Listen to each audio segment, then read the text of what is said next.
মাছের মাথা দিয়ে মুগ ডাল করব, মুড়ি ঘন্ট যেটাকে বলে। তার জন্য আমি মুগ ডাল সেদ্ধ করে নিয়েছি পাতা পাতা করে।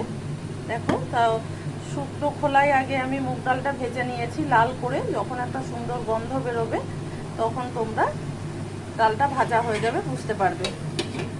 তারপর সেটা ভালো করে ধুয়ে আমি প্রেসারে দিয়ে তার মধ্যে নুন, হলুদ, জিরে, ধনে দিয়ে দিয়েছি, আর কাঁচা লঙ্কা কয়েকটা, সাদা তেল, একটু আদা গ্রেট করে দিয়েছি, আর একটু গরম মশলার গুঁড়ো দিয়েছি, দিয়ে আমার সেদ্ধ করা আছে।